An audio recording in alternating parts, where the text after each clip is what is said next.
All right, good afternoon, everyone. Thank you for joining us on this lovely December day that we're having to our Marginal Lands and Hidden Opportunities webinar. Just so you know, this is being recorded and it will be available afterwards. So if we go in through anything too quickly, by all means, you'll have a chance to catch up with it later. So before we start, I'll just do a couple of introductions. I'm Laura Gibney, the manager of the Foothills Forage and Grazing Association. Foothills is a nonprofit producer-driven group addressing issues, ideas, and innovations for forage and livestock producers in South Central Alberta. We're made up of a board of directors with 11 volunteer forage producers on it. And we bring producers together by finding profitable and regenerative ways to produce forages and livestock. And the recording will be available of this webinar on our website at foothillsforage.com. ALUS, the Alternative Land Use Services Canada, is a national charitable organization that works at sustaining agriculture, wildlife, and natural spaces for all Canadians, 1 acre at a time. ALUS reflects the concept that farmers and ranchers can use their land in an alternative way to produce ecosystem services that benefit Canadians. And you can learn more about them at their website. And Christine Campbell will share more information at the end of this webinar on some of the ALUS programs that might relate to you. Ducks Unlimited Canada is a registered charity whose mission is to conserve, restore, and manage wetlands and associated habitats for North America's waterfowl. These habitats benefit other wildlife, people, and our environment. They partner with government, industry, nonprofit organizations, and landowners to connect people to nature and make a healthier world for future generations. And Mick Plemel-Stronks will be presenting the main part of this presentation in just a little while. We also had several of the counties come together to work with us on this webinar. So thank you to Mountain View County in the Olds area. And Laura Lee is their environmental person there. So if you have questions about their environmental programming, including environmental farm plans and ALUS, you can direct comments to her.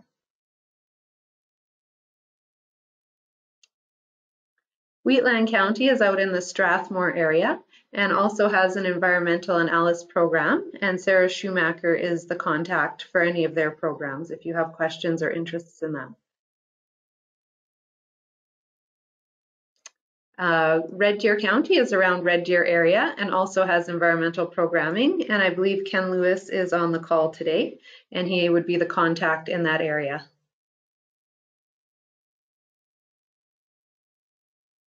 And Rocky View County as well, right around Calgary in the Calgary region. They also do environmental farm plans and have some ALUS programming, and Delaney McNaughton is the contact there, and I believe she's on the call with us today as well. In today's presentations, we'll be hearing from Mick Plemel-Stronks with Ducks Unlimited Canada, and then Sarah Nixdorff with SNS Herefords will be sharing her experience going through a ducks program and the effects that it's had on their operation, as well as the benefits and how she found that process. And then we will have a question and answer period as well, and then Christine Campbell will give us more information on the ALUS program, what might apply to you or be relevant, and how you can get involved. And before we get into the meat of the presentations, I will just highlight one more time that hopefully by the end of the day tomorrow, we will have this recording available on the Foothills Forage website. And you can see that link down at the bottom of this slide, foothillsforage.com.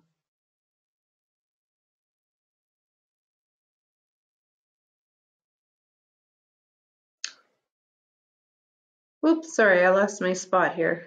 There's supposed to be a slide showing us how to mute yourself.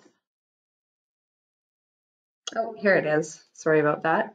So I've got everybody muted on the call right now, and we ask that you keep your mic muted to cut back on feedback. And then over on the right-hand column here, you can see a picture of mine.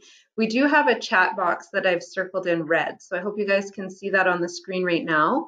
And we ask that if you have any technical issues, any questions or anything, you type them into the chat box.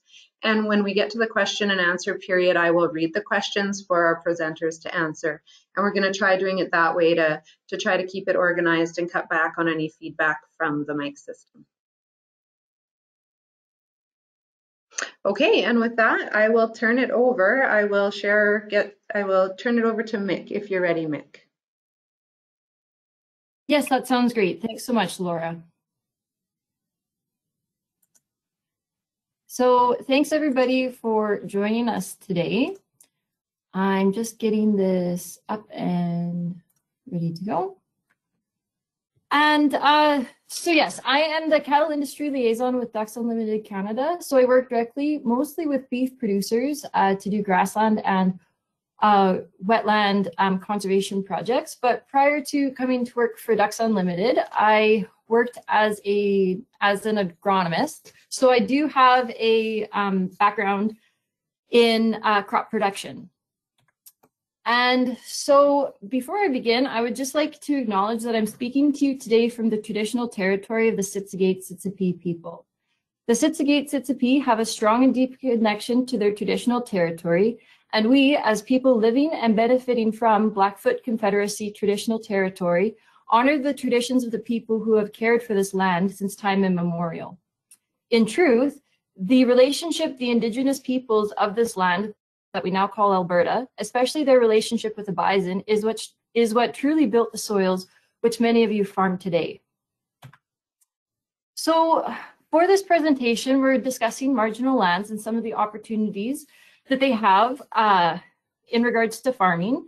And so we'll just begin by defining, for the context of this presentation, what we mean when we say marginal lands, go over some of the costs associated with farming those lands, some of the hidden opportunities when they're restored to a semi-natural or natural state, examples of those intact marginal lands in your fields, and how to repair or restore previously cultivated marginal land. And so what are marginal lands? There are a couple different definitions, but typically it's land that is poor quality for growing crops. And so when it's cultivated, it's considered poor quality land, but that's just one opinion of it. These lands, when they're left in a natural or semi-natural state, do provide a lot of other values other than just producing crops. And those are some of the things we'll highlight later in this presentation. And so this is a video from Alberta Environmental Farm Plan. It discusses the marginal lands when they've been left intact and have not been disturbed. Just due to how great technology sometimes can be, I won't try to play this video for you, but it can be found on YouTube, and I do really recommend that you guys go and watch it on your own when you have a chance, because it really talks about some of the international benefits in regards to having Alberta and Canadian agriculture in an international marketplace, when producers can say that they have kept these marginal lands intact. So it is really a great video with a lot of information in it. So for the context of this presentation, when I use the term marginal lands, I'm referring to previously disturbed marginal land, such as the wetland in the top of this photo. If you have marginal lands on your property that have not been disturbed or cultivated, it is best that you just leave them in their natural state so they can function and provide all of the benefits that we'll be covering later. As you can see in the wetland in the top, it had likely been seeded through during the dry years, which kind of destroyed the riparian buffer around it. So in wet years, like this spring would have been, you can't seed through it, and it's just going to create a lot of headaches rather than the wetland in the bottom, which had been left in a natural state where just the uplands around it are cultivated, so that even in a wet or a dry year, it's still functioning and providing a lot of benefits. So the costs associated with farming through these marginal areas. Having worked as an agronomist, I know that there is an opinion in some of the ag community that every acre of land on the land title must be farmed, or else you're leaving the land idle and letting it go to waste. I've also heard that in order to be efficient, you must get every bit out of every acre and produce as much as possible. And while I can see why some people might think this way, that's not necessarily true. In fact, some land just shouldn't be broken, and some land just shouldn't be cultivated. And even though it had been cultivated in the past, doesn't mean that it should continue to be. And in fact, sometimes there's a negative cost to your bottom line associated with farming these marginal areas. These next couple slides are from a presentation put together by Larry Durand, who's an agronomist out of Humboldt, Saskatchewan. The full presentation is available on his website. And so if you would like to go and view that full presentation, his website is listed in a couple slides. And I just want to note, because he's a Saskatchewan agronomist, the numbers used in these examples are from the 2020 crop planning guide in Saskatchewan.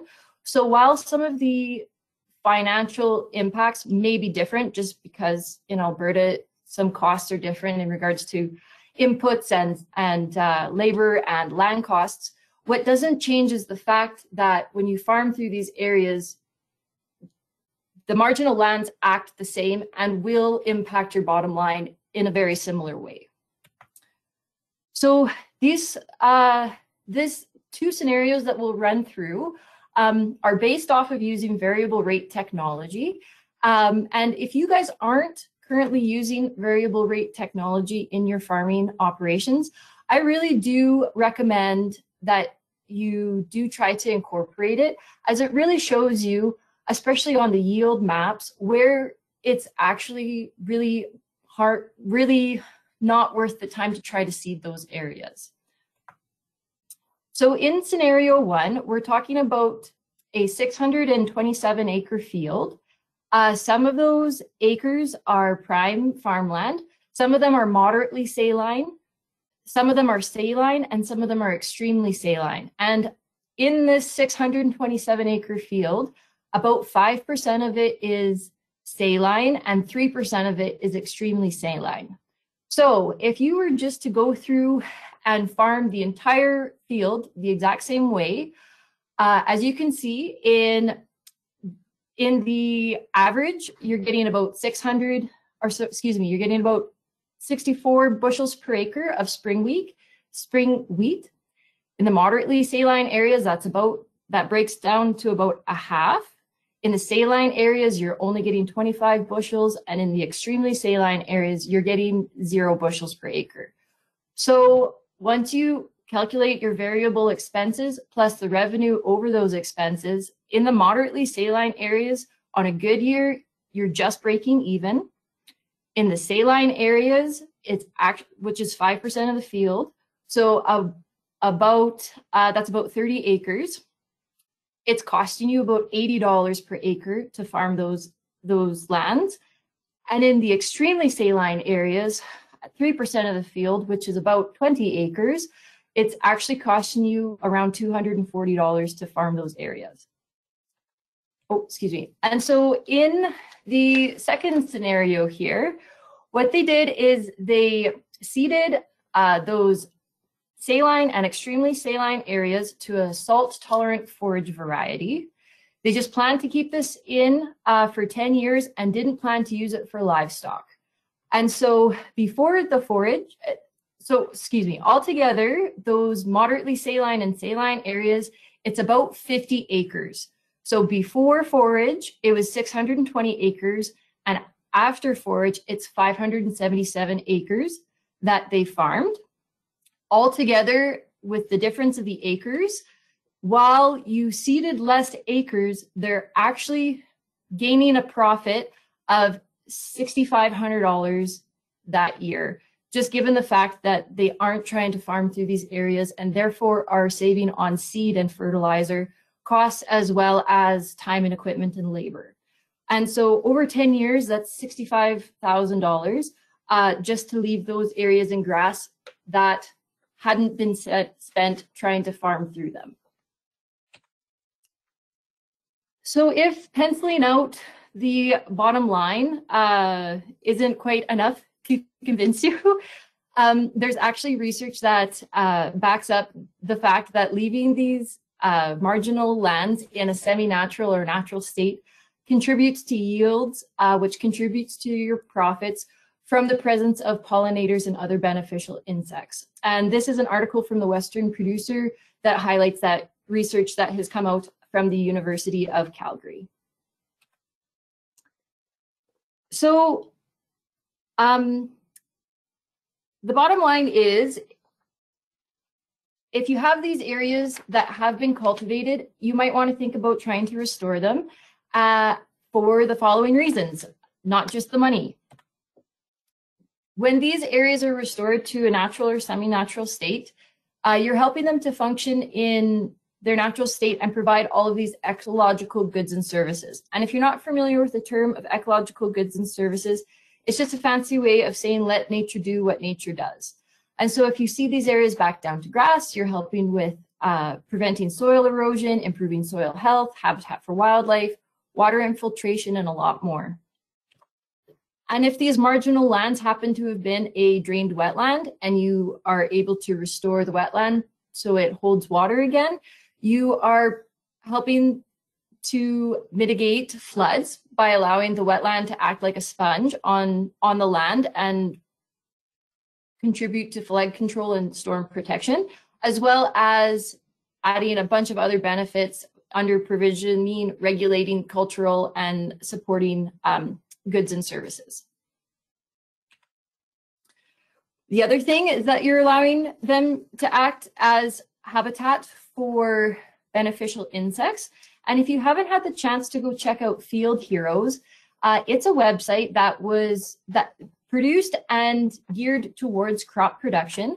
And so there's a ton of resources on there about all of the different kinds of beneficial insects you might find in these marginal lands, which aren't just riparian areas and wetlands. They're also the headlands along the fence lines and some of the field entrances and just some of the low spots that might be seeded through but are sometimes just too wet to get in. All of these areas can really act as really beneficial habitat for all of these different insects and other pollinators that help to create a healthy ecosystem on your farm. Another benefit is weed management. And a huge component of long-term weed control is adequate ground cover. From working as an agronomist, I know there's sometimes a bit of an opinion out there that you just have to get in there and till these areas to control the weeds. And excessive tillage, you know, it might kill some of the weeds at the time, but it's really only prolonging the problem. Well-established perennial cover can outcompete the weeds and keep the weed population in check long-term. Also, perennial cover, like forage grasses, help with the nutrient management cycling. So they're filtering out nutrients from the field that might be running off. They're catching and capturing those, putting them into some sort of plant cover, and then through the growing season help to release those nutrients back into the soil. Another big benefit and hidden opportunity is salinity control. So salinity becomes a problem whenever the water table, the evaporation is greater than the uptake from the plants. And so if you have bare ground in these areas, of course, the water is just evaporating. It evaporates and it leaves the salts to accumulate on top of the soil. And then if there's no plants growing to protect that and use up those salts, the wind comes and it just starts to blow these salts all over, which can cause more fertile areas of your field to become saline. So when you restore the perennial cover here, you're helping to regulate the subsurface water and prevent the surface accumulation of these sorts of salts. And then other benefits included are carbon sequestration, hay or grazing areas if you have livestock. I know for a fact that when Ducks Unlimited puts up our grassland acres for hay and grazing tender, we always have way more interest than we have land available. And so there is a definite need for grass to be released. And so even if you yourself do not have livestock, I am sure that there's a neighbor in the area that would love to have the opportunity to rent some acres for grazing. It also reduces your stress because you're not worried about getting in there to control the weeds or worried about it's too wet to try to get in and seed or to harvest. You're also not worried about your hired hands getting the equipment stuck in these areas, which can be a problem. I might have been one of those hired hands in my past life. We all get truck stuck once in a while. And the other thing is it's a productive, proactive approach to improving biodiversity on your farm. And so these next slides include a couple different viewpoints on that from inside and outside of the agricultural community, which is something that I think is really important to be conscious of going forward. Biodiversity and what we're doing to mitigate climate change is a hot topic right now. And so this next slide just kind of goes to support that point. Not all of these pictures and infographics came from within the ag community, but I think it's important to note that what has been called a trend in the past is, in my opinion, likely more of a lifestyle change. And what I mean by that is consumers are concerned about where their food comes from. They're concerned about how it is produced and what kind of impact it has on their greater environment. I highly doubt that is going to change anytime soon. And in fact, the National Farmers Union has an entire column dedicated to ways that farmers can actively address climate change. And restoring marginal areas, in this example, as riparian buffer strips, is a component of that. So I think it's been said a lot before, and I know it's often asked of our producers to be able to tell their story. And if you have the opportunity, when somebody addresses the concerns they have in regards to farming and climate change, and you have the opportunity to say, hey, I've actually got 5 or 10, however many acres of land set aside to act as really great pollinator habitat, and I'm actively managing that so it's great habitat for wildlife and for pollinators, you're not only benefiting your farm story, but you're benefiting the story of all of agriculture in Western Canada. And so I really think that this is a tool to help you address some of these concerns. And so if you're interested, there are examples of these marginal lands in cultivated fields. So something like pollinator forage strips. So these are headlands or dryland corners, low wet areas that are seeded with highly species diverse mixes to attract pollinators, but this is also really beneficial habitat for a bunch of other wildlife, such as grassland songbirds, which are some of the most endangered segments of the bird population that we have here in North America. There are riparian buffer strips, whether it's a forest buffer strip or just a grass buffer strip that kind of acts as a filter strip. Grassed waterways are those overland flows that probably only have water in the spring runoff or after a high storm.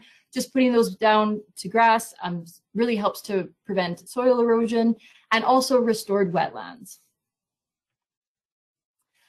And so if you're thinking, yeah, there's maybe 1 or 2 areas in my field that I might want to try this out on, but wondering how to go about doing that, these next couple slides just offer a couple suggestions. Of course, every farm's different and every field is different, so what works in one area might not work for others, but this is just a good couple ideas to get you started on thinking of ways that if you did want to try to repair and restore some land on your farm, these could be helpful for that. So first of all, you want to know what the pH of that soil in those marginal areas are. That's really important because if you're going to try to plant anything there, you really have to make sure that the varieties you're choosing can grow in that known soil pH. So likely these areas are saline, but the further north in Alberta we get, the higher a chance of these soils actually being acidic becomes. So a quick soil test can find out what the pH is, so you are well on your way to being able to select an appropriate variety. The next thing you'd want to do is select that variety that grows in the pH, but also you want diversity in the seed mix that you're choosing. These are tough areas to grow in. That's why the crops don't always do so well in them. A monoculture doesn't really ever exist in nature, so you definitely don't want to be trying to plant a monoculture in these areas. You want different types of grasses, maybe even with some native flowers and forbs, possibly even trying to add in some annuals the first year, like tillage radishes to break up any hard pans. The more the merrier, quite literally, because given the fact that these are hard areas to grow in, some varieties are going to do better than others, and having a big mix there ensures that you're going to get a good catch. And then for seeding rate, you definitely want to seed heavy, like heavier than the standard rates. Going 2 to 3 times heavier than what the standard rate is probably not a bad idea, just because that heavy seeding rate is going to ensure a good catch and is going to ensure that you get a stand that can outcompete those weeds, which are obviously present in the fields. And so then, of course, if we're going to be trying to restore these to some sort of natural or semi-natural state, we want to make sure that we are not unintentionally planting invasive species. If you've never been to Alberta Invasive Species Council's website, I do recommend that you go check it out. They have not the weeds that are listed on the Weed Control Act, as well as some others that are maybe not currently regulated, but do pose a threat. So it's just good that if you can, try to avoid those species that you do. And also some species that are listed on the weed species lists in the rangeland and riparian area health assessments, probably good to try to avoid planting those species as well. Now, perennial covers, something is better than nothing. Native seed versus tame seed, to seed these areas, there's pros and cons to both. At the end of the day, you just want to seed something that's going to have a good catch. And if you do decide to go with native seed, obviously the seed is more expensive. And because it's more expensive, you definitely want to ensure that it has the best chance of survival. And so native seed can sometimes be a little bit finicky with how it grows. So you just want to make sure that you are sourcing it from a supplier that grew the seed near where you want to plant it. So if you're in northern Alberta, try to source from northern Alberta. If you're in southern Alberta, try to source from somewhere in the south. And then for timing, we definitely recommend fall or dormant seeding. Even sometimes spreading on top of snow, it can work really, really well. What we definitely do not recommend is trying to plant in season once stuff has dried up. So like mid-July, early August. That's really iffy timing because you risk getting a catch because you get half an inch of rain or whatever, and then it dries out. So we just definitely recommend the fall or dormant seeding time. And then equipment. The equipment that you choose to seed these areas depends on what's available to you, and also how large of an area are you thinking about seeding. For a lot of the work that Ducks Unlimited does when we are seeding around some of these areas that we've restored, we do it with a broadcast quad seeder and a set of harrows. And it works pretty well because we're usually not trying to do too many acres at a time. If the areas are super small, you might also think about a backpack seeder and a rake. But whatever you're, even using a pickup truck with a set of harrows behind it and having the seeder somehow connected to the truck can work really well too. We just definitely recommend not trying to use conventional seeders like with air drills because of the spacing between the seed rows. Also, those are heavy equipment, likely chance of getting stuck even in the fall. And broadcasting and incorporating, if you have the chance to roll afterwards, that's really great too, to try to get that seed soil contact. But even taking those harrows, if for example, you're using a quad seeder with a set of harrows, after you've broadcast and incorporated with the harrows, flip the harrows over so the tines are up, and so the tines are up, and then just run over it with the harrows flipped up like that. So it just helps to incorporate and get a little bit better seed soil contact. Whatever you do, just try not to do this. Remember, we tried to talk about how this should be reducing your stress, and I don't think stuck equipment ever reduces anybody's stress. So just avoid heavy equipment in these areas. And last but not least, there is always a chance that these marginal areas might be a drained wetland that had been historically drained even before you purchased the land. And so if that's the case, sometimes restoring the water is the best way to restore the natural function to this land and also really help with weed control. And I would just like to end with this. I know that we do ask a lot of our farmers, and in truth, what you guys do is definitely more of a vocation, and it's very honorable. It's definitely not just a job. So thank you for doing what you guys do.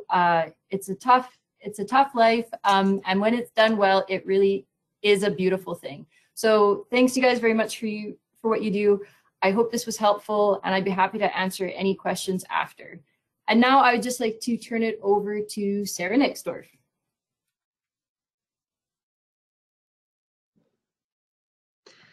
Thanks, Mick. Hey, everyone. Thanks for having me here today to talk about my experience with marginal land on our operation. So our farming operation is just located 10 miles east of Airdrie. We run about 450 purebred and commercial cattle. It's important to us to make sure that our grassland is as useful as possible. As a lot of people might know, that land prices in this area are quite exponentially high, so it's important to make do with what we have. It's important also to utilize programs like Ducks Unlimited's wetland restoration program. If you have drained wetlands on your land, they cover a lot of, well, all of the costs, not only to rejuvenate them back to their natural state, but there's also financial incentive for us as landowners and agriculture producers to do so. So it's really important to look into programs like this because they could help you out like they helped our operation. So on one of our quarters, we had a natural wetland that we have a natural wetland that is about 50 acres large. It was drained by a drainage ditch in the 40s, just to the west towards the irrigation ditch.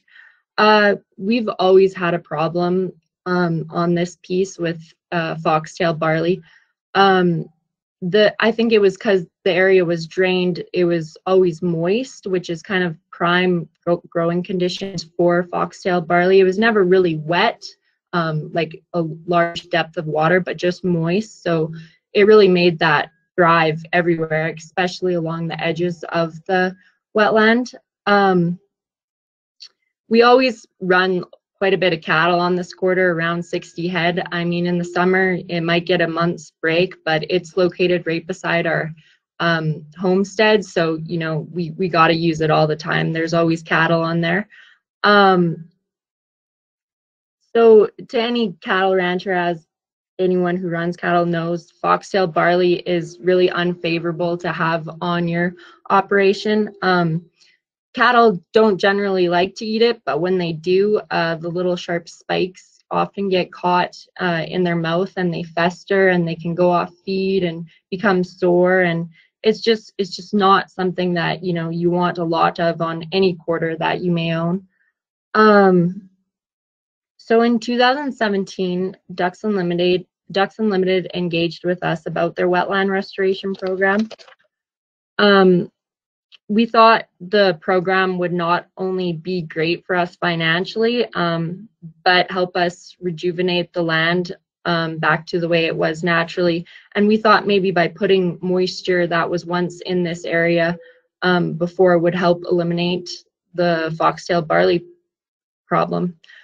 So, you know, we thought, great, Ducks Unlimited is going to pay us fair market value for the area that this wetland covers. That's a great financial gain for us. But actually, the best part about the program is now we're sitting at 3 years later, and what has actually happened to that piece of land is just, you know, it's become so different than it was before. Better grass quality.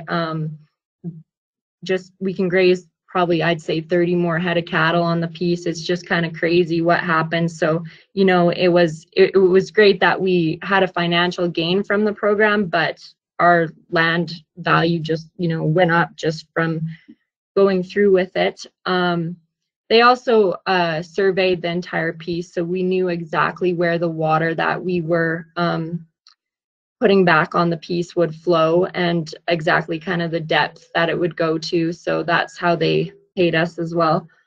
Mick, if you just want to switch to the next slide. So in 2018, construction was done.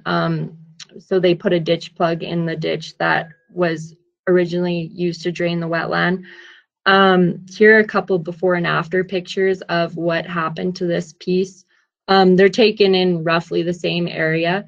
So the first picture is in the fall of 2016. So this was 2 years before construction on the project was done. As you can see, it's a heavy foxtail population on this piece. Especially on the outer edges, kind of that's where that picture was taken.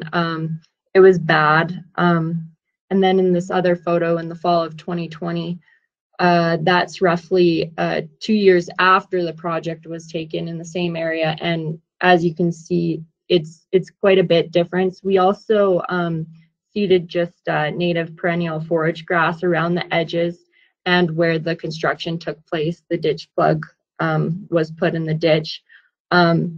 But, you know, like I think what happened here was that we put so much moisture back into the property that it needed, and putting the native grass back in, it just kind of flourished over the foxtail barley and eliminated a lot of it and just kind of overcame it.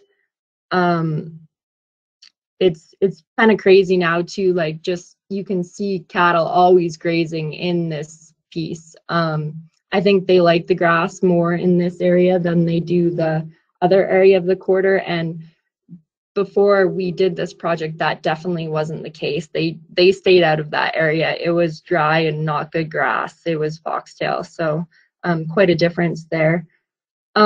Overall, by doing this restoration project and allowing the natural moisture back onto the land, I would say not only is this quarter with marginal land more profitable towards us by growing a better quality of grass, but it's also safer for our cows to be grazing on there.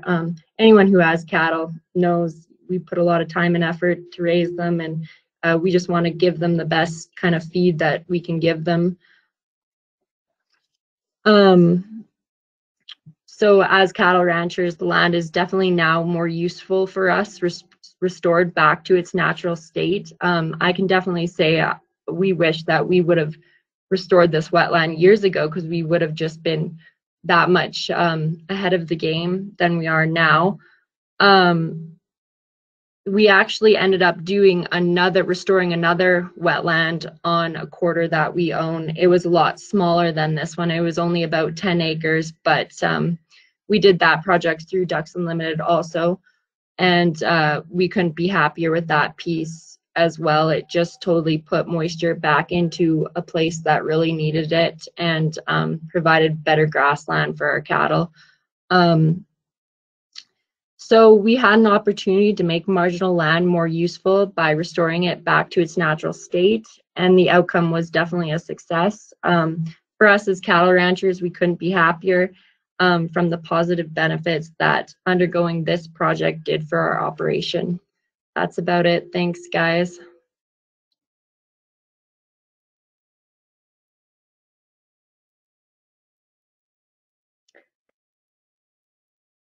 Awesome. Thank you very much, Sarah. With that, we will open it up to a question and answer period for Mick and Sarah. So if you do have a question, please type it into the chat box, and you can type who it's for, Mick or Sarah, and I will read them out and then they can answer them that way.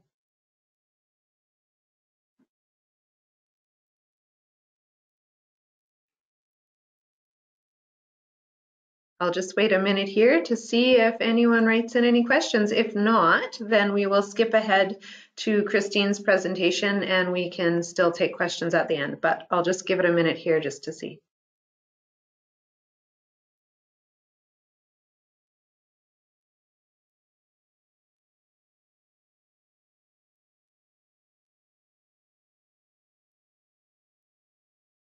And also just another note, Sonia did put a note in the chat box with the link to that EFP video that Mick referred to. So if you want to kind of copy and paste that now, or it will again be on this recording afterwards.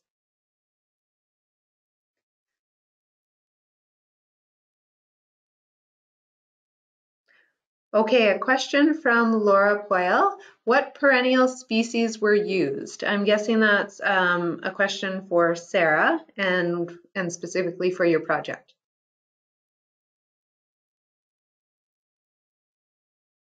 Hey Laura.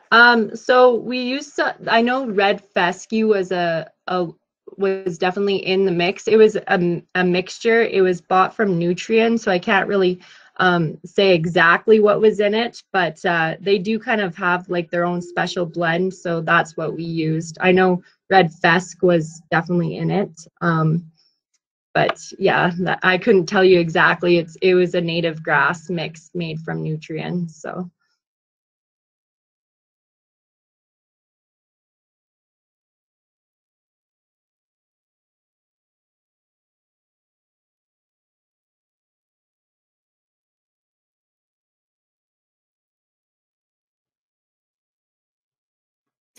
Also, Laura, if you get some questions in later or whatever, we can always email them to us and we'd be happy to answer them that way. Thanks everybody for listening. Yes, thank you, Sarah and Mick, for sharing your knowledge and expertise. Oh, we do have one more question from Ken. Did you get a good catch in year 1, or was it year 2 or later before it really established? Hi, Ken.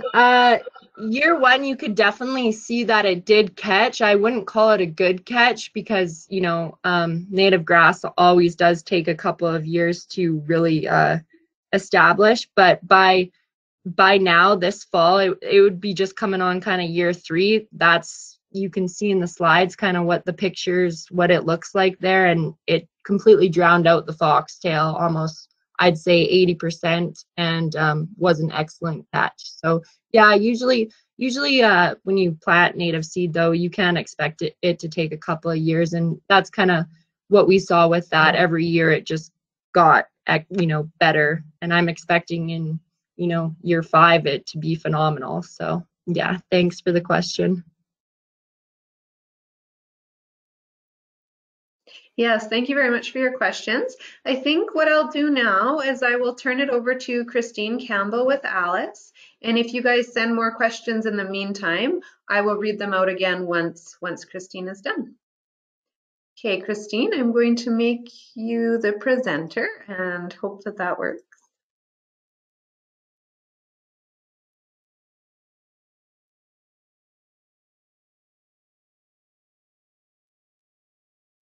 Okay, I think I'm unmuted, and I think that my screen is going to.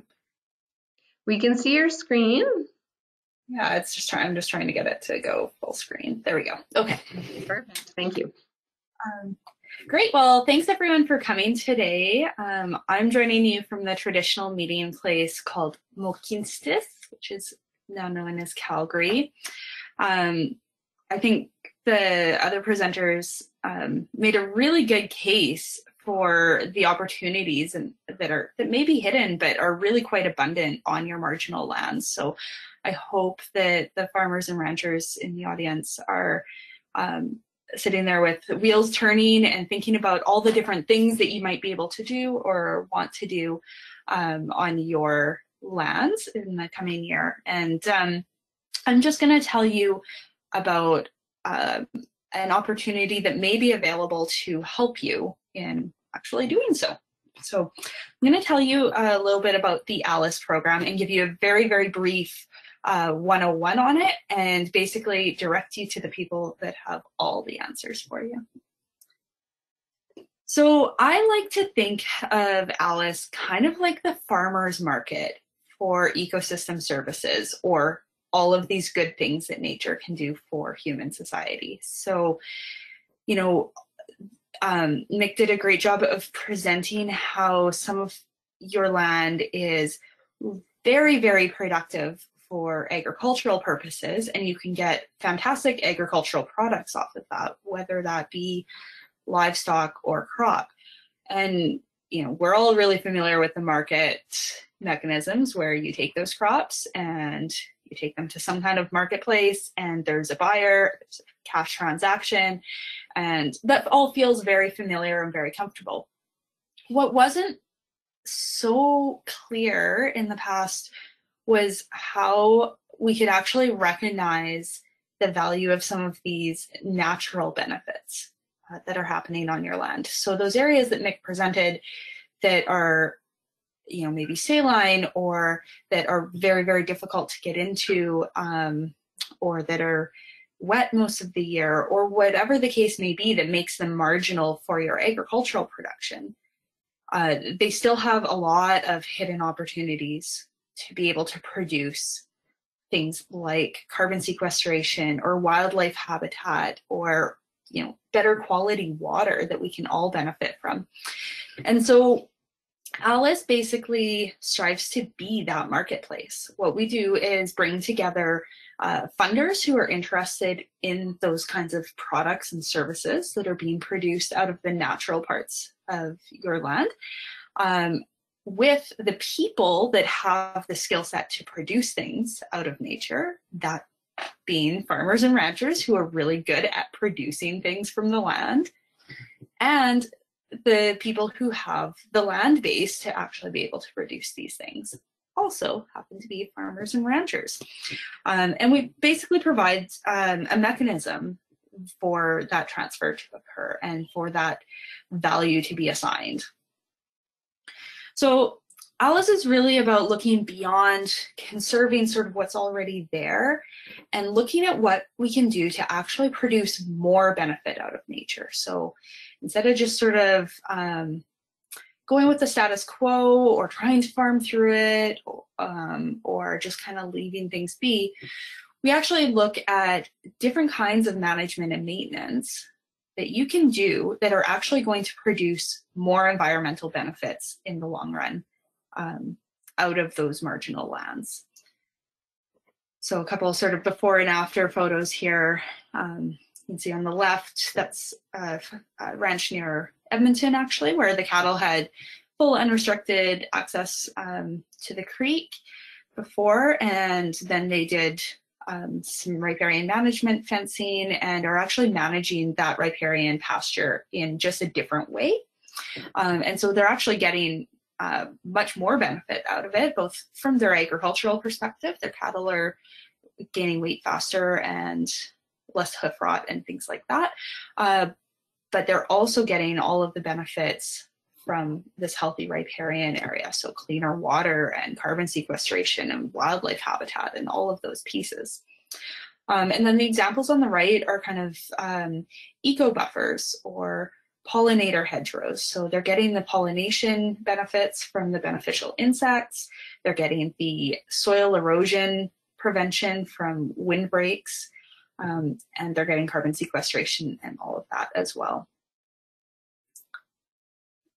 Sorry, beyond conservation to production.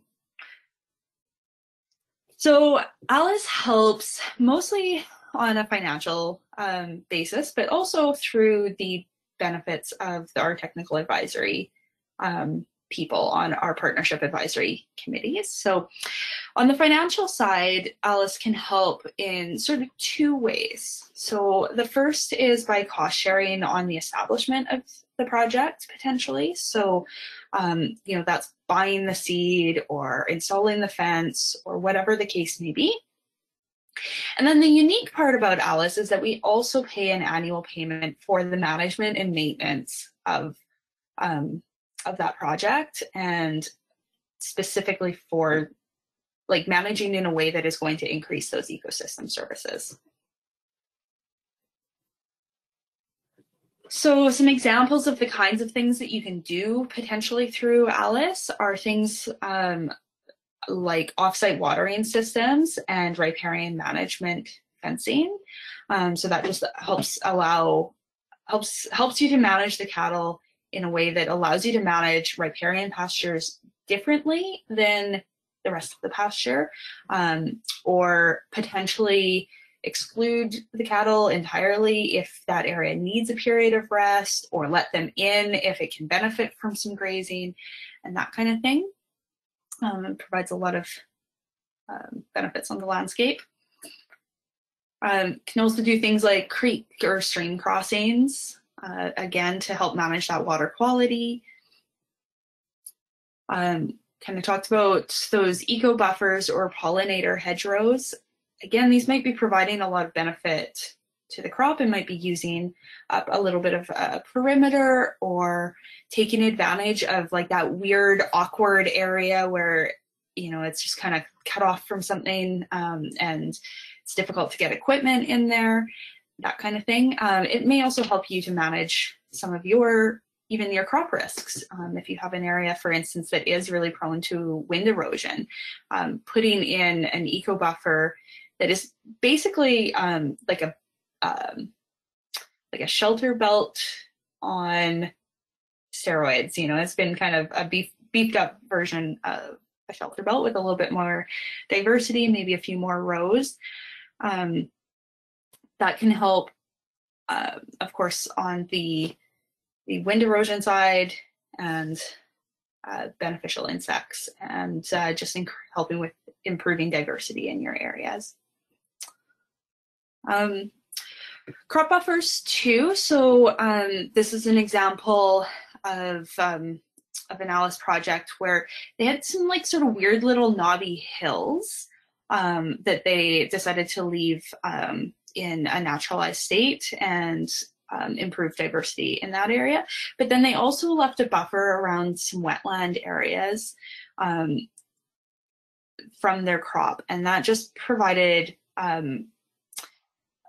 an area for, you know, water to slow down so that they weren't losing as much soil off the field, and it allowed for some sediment capture and all of those kinds of benefits.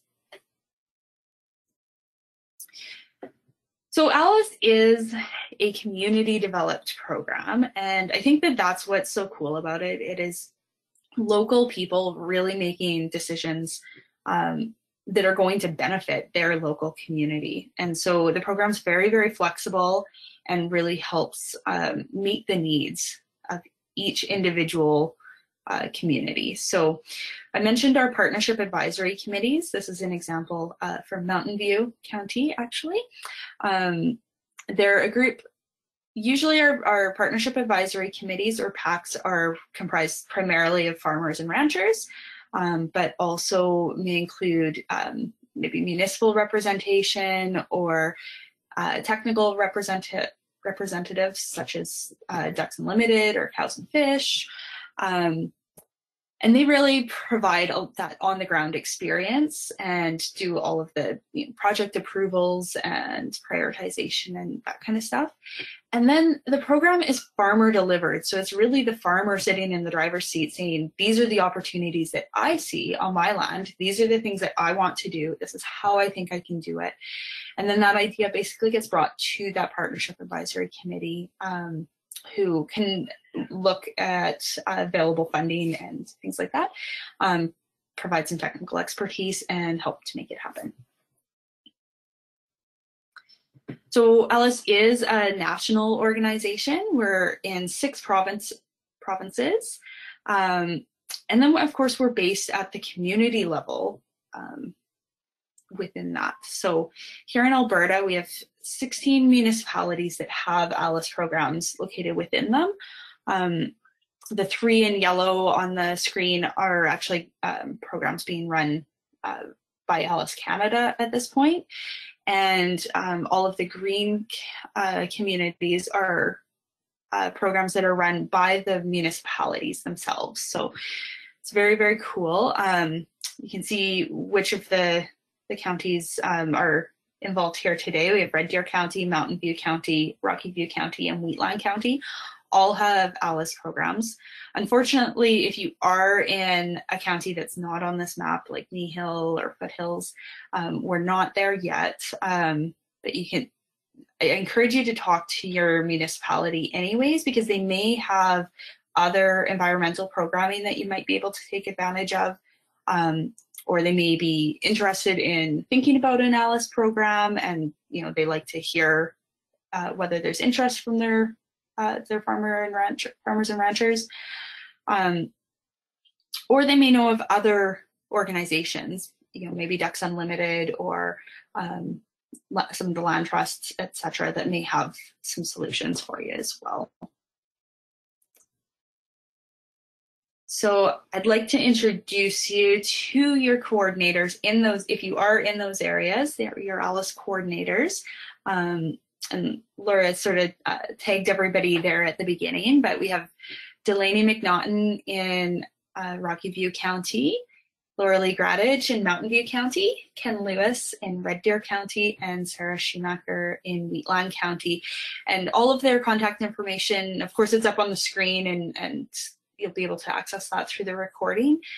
But the easiest way of getting that is to just go to alus.ca, ALUS.ca, and if you search by community, you'll find all of their contact information right up there. And they are all fantastic people that would love to hear from you and talk about potential projects that you have. And just a quick slide, because people always want to know sort of who's funding it. I mentioned that we're that farmers market, that we can bring funders that have interest in this kind of activity together with the farmers and ranchers that have the opportunities.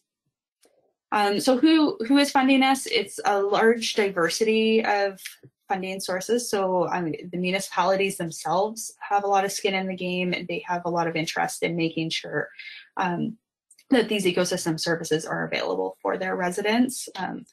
Things like flood mitigation to help to prevent culvert washouts and road washouts and things like that. We were originally founded largely through the support of the W. Garfield Weston Foundation. So that's a family that owns Loblaws, Superstore, and that kind of thing. So they obviously have a strong connection with the food industry, and wanted to make sure that the agriculture industry is well supported in Canada. And then we have a diversity of funders from governments who have things like flood mitigation on their minds, corporations. So we're starting to see groups like the Intact Insurance Group, which again, things like flood mitigation are top priority for them as well, because they have direct benefit to their operating costs. We have a number of foundations that support the program and that kind of thing. So it's a real diversity, and the ALUS coordinators in your communities can speak more to who's actually contributing to those communities. So I'll just leave you with the thought that this whole concept's not new. As far back as 1934, the father of conservation, Aldo Leopold, had written that conservation will ultimately boil down to rewarding the private landowner who conserves the public interest. And it's taken like 90 years, but I think we're finally getting there, where society is starting to recognize these benefits, and we're starting to say, hey, we actually need to put those to the forefront and start putting our money where our mouth is, and paying the people who are willing to take that extra effort to make this kind of thing happen. So this is another hidden opportunity on those marginal lands, and we'll pass it back to Laura. Great. Thank you so much, Christine, for sharing that. And thank you again to all of our speakers, Mick, Sarah, and Christine, for your expertise, your knowledge, and your experience. We very much appreciate that.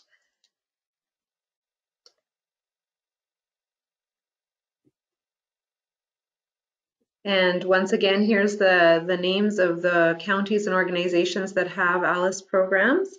And just on another note, I guess, at Foothills Forage, we don't deliver the ALUS program, but Sonia Bloom, who has been working diligently in the background today, coordinating a lot of this webinar, she is our environmental as well as our communications person, so she can also help with environmental farm plans and get you in touch with the right people for ALUS and or for some CAP programming and grants that way as well. And yes, thank you all for attending today and taking the time to join us. And once again, this will be posted on our website, and our goal is to have it up before the weekend, so by the end of the day tomorrow. So stay well, everyone, and Merry Christmas.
Not sure if you all can see the chat box there, but lots of nice comments to the speakers for the information. So well done.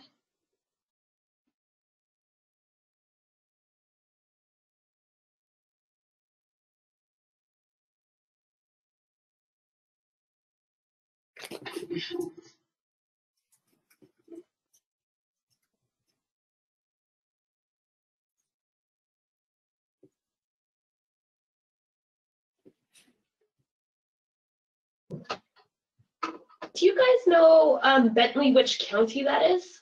I was just going to ask that. No. No. Penny, if you're still on, if you can unmute yourself, if you know what county you are, and then we can try and get you connected with the Ag Service Board in that county.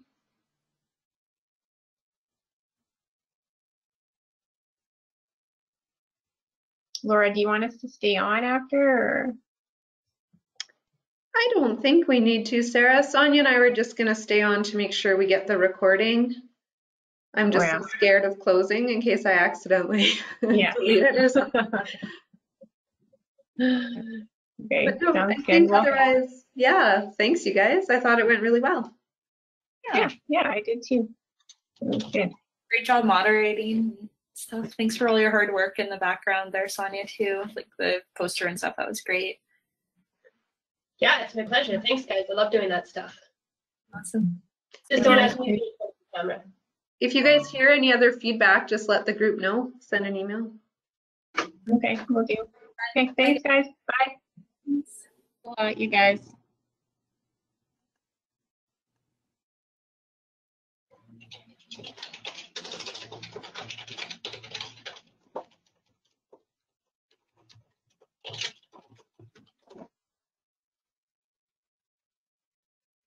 Oh, oops.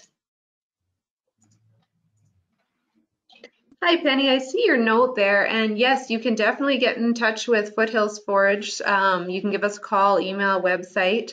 We are a nonprofit producer group, so you can become a member for $30 a year. And Sonia and I are still a little unsure where exactly Bentley is, so which part of the world you're in, or if you know which county you're in. If you have that information, you could let us know and we could help put you in touch with the correct county for any ALUS programs. Lacombe, okay, and I can't remember if they have an ALUS program or not.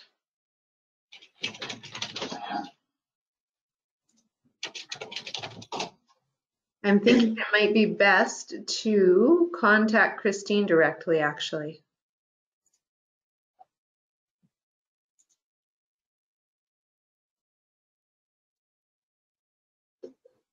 Penny, what I'll do is after this webinar is over, I will email you Christine Campbell's information, and then you can touch base with her directly related to the ALUS side if you're interested.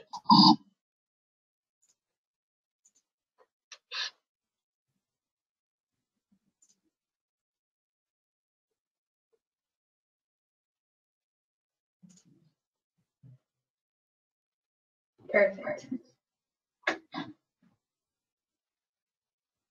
Sonia, is there a way for us to save the chat, or is that gone as soon as we close out of here? No, it saves as well. Perfect. I'm just going to make a note to email Penny so I don't forget. Okay. All right, Penny and Robin, I'm not trying to be rude, but I'm going to dismiss you guys so that I can close out this meeting and get everything saved so we can save it on our website. So thank you guys for joining us today. Really appreciate it.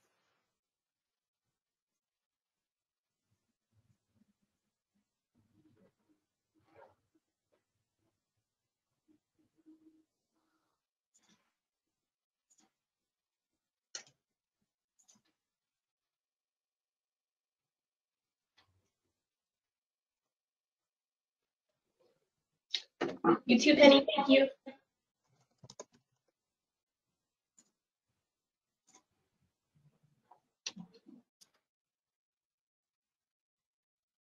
Okay, Laura, are you able to stop recording or do I just hit leave? I can. I just wasn't sure then. Do you want me to do that? The only thing is I might have to download it, which is okay too, I guess, as long as it goes to Dropbox in the right format for you. Maybe what I'll do is I'll just end the meeting for everyone and then, or if you want to leave, Laura, it should be fine and then I can just cancel it. I hope. Yeah, I'm a little scared. You started it though. Maybe I better just do